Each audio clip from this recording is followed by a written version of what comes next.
Okay, we're just going to head up here into this gold mine experience. Brought the boys here years ago when they were young. Thought we'd just come and have a bit of a nosy, something to do. And then we're going to head down to the Kranghaki Gorge. There's actually a gold mine back here.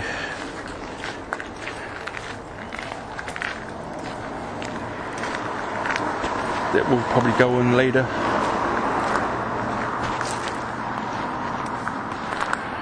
I think they're still working that, I'm not too sure. I think they were when we brought the boys here, probably about 10 years ago. But it's a good place to bring your young kids, a little bit of experience, gold mining in Thames. You can do a little bit of panning afterwards as well.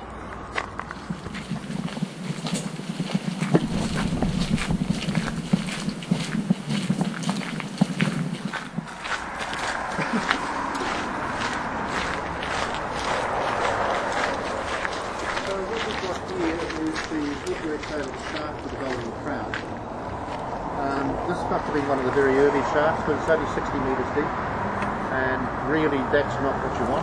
What you need to do when you're mining gold is to go right to the very bottom of the deposit and then work vertically upwards, and that's a technique called stope mining, still used to this day, but developed by the Cornish.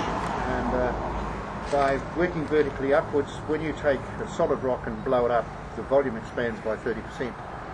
So if you only remove 30%, which is what they did, this means you've got a stabilised excavation that you've blown up, and also your working platform is moving up with you. And so you use gravity wherever possible to bring the ore out.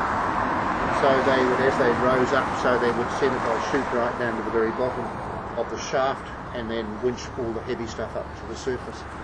And even up here you can see we're using gravity because we bring the ore in across that bridge and drop it into a crusher like the one outside the door there, and everything just cascades down through the building using gravity because of its remarkably cheap price. Now the story begins in 1859 with the discovery of gold in Coromandel. This led to an influx of miners and also prospectors, and little pockets of gold were found all over the peninsula on both coasts, but mainly on this coast, interesting enough. Here was a no-go land because the Maori landowners, who were also the landowners up in the Coromandel, were absolutely distressed at the behaviour of the miners, and they just didn't want to have anything to do with it. They hadn't respected property boundaries, they completely deforested the whole area, so that every time it rained it all flooded off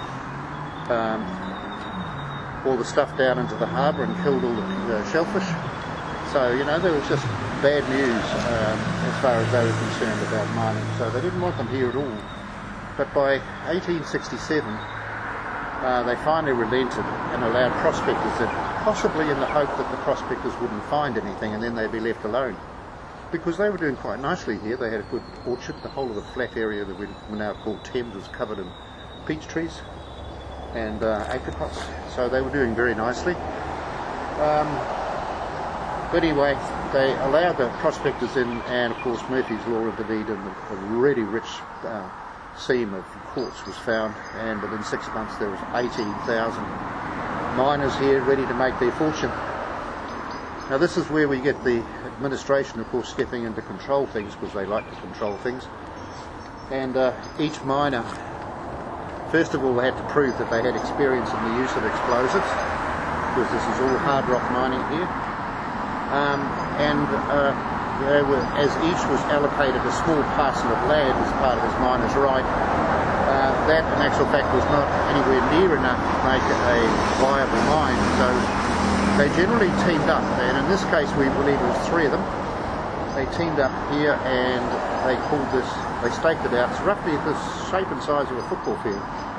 Called it the Golden Crown, and they decided that this was the place to start. Now quite why, we have no idea, because there's nothing to say that they should, when you consider that the actual gold was discovered half a kilometre up the road to the north. And of course they didn't find any gold. They ran out of money, sold it to speculators, mainly from Auckland. These speculators had very deep pockets, lots of money. They purchased the Golden Crown claim and also the Caledonian claim, and their miners found the gold. And between 1867 and 1894, these two claims yielded 10 tonnes of gold, which was quite handy. You do a lot of things with 10 tonnes of gold, even in those days.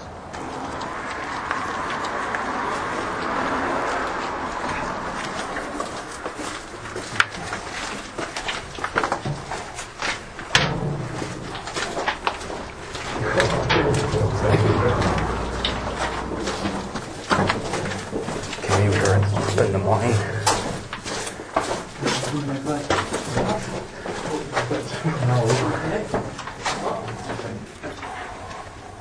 is Trevor the trucker.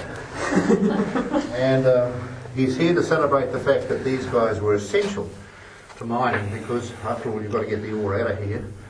But the significant thing, or the story about this guy, is that once the explosives had been discharged, they consumed so much oxygen that the air quality was absolutely appalling, and the owners of the mine didn't want to spend the money on artificial ventilation. So the safest way for these guys to work was in total darkness, because a lantern or a candle would just burn up a little bit of oxygen that was left. So that was the life of this guy for 12 hours a day, 6 days a week, was working totally in the dark. Maybe that's where the expression comes from, working in the dark. So he's on rail, so he couldn't get lost. So that was the big thing. He couldn't get lost. And he knew when he'd reached the destination, because he couldn't go any further. Very simple rules. Up here is the Caledonian. At its peak, this was 1/2 kilometre long. But as typical, what's been done is that they fill them with mullock, which is the Cornish word for waste rock, because it's easier to backfill a tunnel with your waste rock rather than have to carry it outside if this is no longer needed. So, but at its peak, it was producing some great gold, and some of the ore coming out of there was 75% gold, so it was incredibly rich. Now the reason it's all here, of course, is another exciting thing, because you're standing inside a 20 million year old volcano, and you're also standing on a fault line. So happy day. And of course, all of the gold is actually in the magma. And as the magma started to rise up through the fault, which happened to be full of water as well, things got pretty violent, and so this would have been a very spectacular geothermal park. But for about 1 million years it gurgled away, and the hot water in the fault line washed the gold to the surface. In the same hot water there was dissolved quartz and calcites, and these two minerals would eventually come out of solution and form crystals, which is the way the gold was captured. And so it's all mixed up in the crystallised quartz. So that's what the miners were looking for, was a crack that had been filled with quartz. This is our miner, Robert. He's the Cornishman drilling holes for the explosive, which at this time in history was black powder or gunpowder. Consequently, the holes had to be pretty close together. Even then, he'd be lucky to bring down 4 to 6 tonnes of rock for the other guy with his truck to come in here and load out. He's got a light, because at this stage no explosives have been let off, and so there's reasonable quality of air. That would hold a simple candle so that he could see what he was doing and where to go. Also, that candle was a warning device, because damp rock in the Thames mining area tended to produce high volumes of carbon dioxide and carbon monoxide. This is a rather sneaky gas, you're not really terribly aware of it. We lost 4 miners in one of the mines here due to being suffocated. So if you kept an eye on the candle though, you would see that something was not right, because the candle was very tall and skinny, very thin flame with a little blue tip on it, and you knew that quality of air had deteriorated, and the best thing to do was to vacate the place until the air quality improved. He was paid 10 shillings a day, which doesn't sound very much, but it was actually 3 times more than any other worker. So obviously The rest of the town who were not actively engaged in the mining were very keen to get a share of that £3 a week. One of the ways to do it was to ensure he never died of thirst, so we had 118 bars and pubs here. And we have two main streets, which are the same length now as they were back in the days of mining, so where on earth all these bars and pubs fitted in, I have no idea, but they must have been just about every second building was a bar. Half of them were actually owned by the Phoenix Brewery, which when it ultimately left Thames to move to Auckland, which was very much a growing population centre by the turn of the century, they set up a new brewery there in association with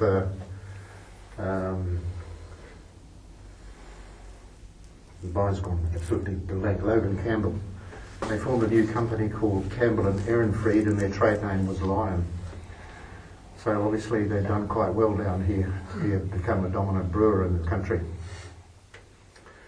They lived 65 to 70, which wasn't too bad for the miners, considering that the dangerous occupation they had, but these Cornishmen had really got it pretty well sorted out as to what was a safe thing to do, and some of it was not Admiralty standards.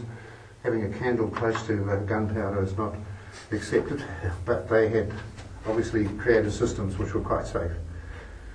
So they did live to 65 to 70, which was normal for the population.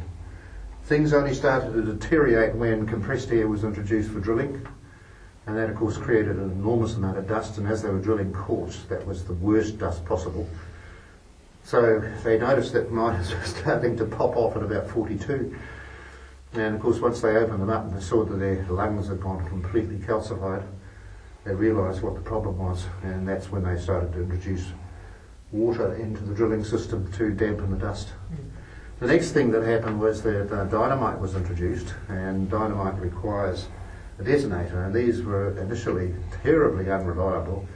You didn't know whether the shot had gone off or not, which certainly was something that a great uncle of mine discovered when he started drilling in the Talisman mine and blew himself to bits when his drill hit an unexploded detonator.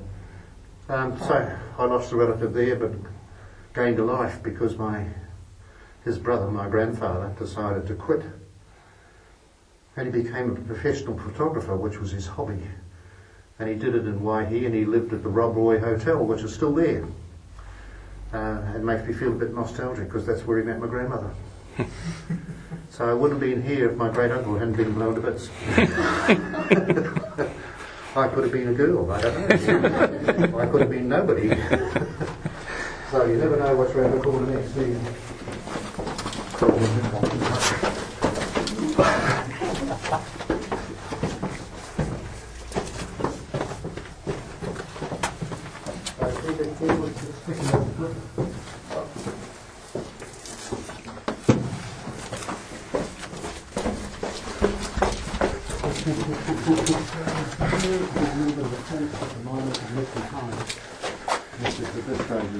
Now, I'd expect that the seam that they were following was at least half a metre wide, but it's down just to this little dribble here, and it just about fizzled out completely. A bit more up the top here. You see the crystals of quartz there, and also the direction of the reef is the direction we've been walking. And then the blue on the wall is silver, with the brown being iron. So, generally speaking in Thames, the gold to silver ratio was 60% gold and 40% silver. Now that compares with Waihi, which was 20% gold and 80% silver. And you want to see that? Can you see it? And much more impressive up there, I think.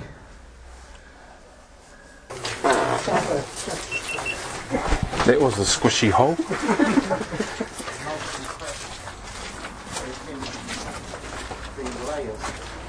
So, this machine here, this jaw crusher, will take a rock about the size of my head, so you can maybe even fit that in it, and it'll come out about that size. And that's what's in our hopper up here. You take the top of it.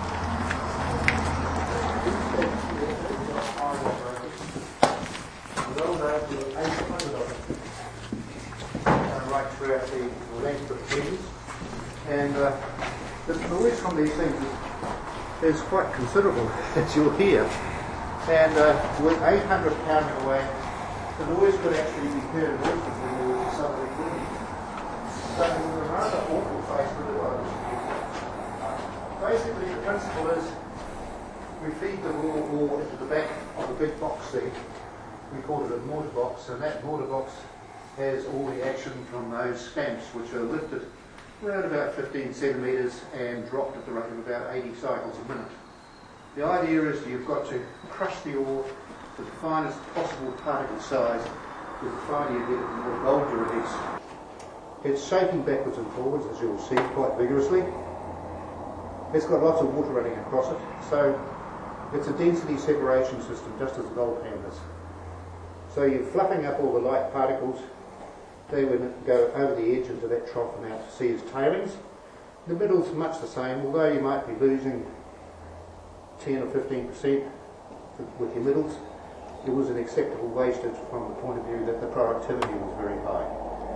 So these things, as I say, ran 24 hours a day. The heavier particles go into the grooves on the table, migrate to the end, where we pick it up by hand and transfer it into that machine there. That burr down has got a litre or so of mercury in it, so once again they were using mercury to capture the gold and silver. And if you just leave it in there long enough, gradually the balls of amalgam will build up and you can just simply scoop them out from the hand. Okay, the guy's going to do a bit of panning now. Just get a big scoop and start swirling. Get a good scoop and swirl it round, and then tip it forward a little bit and get rid of all the big stuff. Wait, what am I doing? So gold will go to the bottom and stay to the bottom.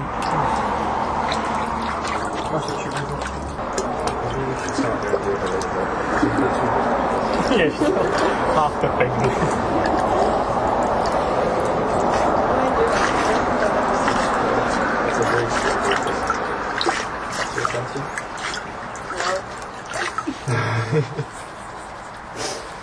Do a little bit more water, John, just a little bit, yeah. Looks a lot easier in movies. That's crazy. Yeah, I know why it's easier in movies. You feel like it's in there. It'll be real fine. Yeah. It'll be like how sand. you see the silver from the rock. Oh, I see. Okay. So you might have some little gemstones in there as well.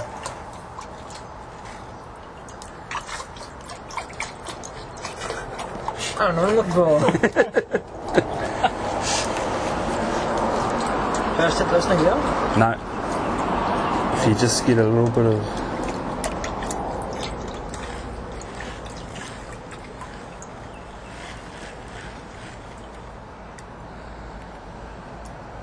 So there's bits of gold there, look. There's a little bit there. Right there, see that little bit? You see that little bit of gold? No. There. That little bit there. Come on this side. Tiny, shiny piece. There's another bit to the... Yeah, come out here. This is in the sun. You got quite a bit. Good activity for me. So there's a bit there. Oh. Oh, okay. Yeah. There's another bit there. Got any little jimmies? Is that one there? Yeah, that's a bit. Put that bit in the... Try and scoop that up. And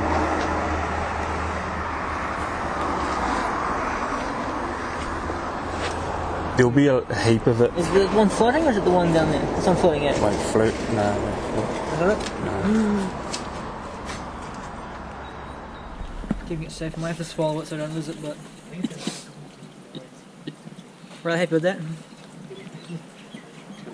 It's like one of those keys in the cartoons where if they swallow it, you can't get to it. Yeah, it's real safe.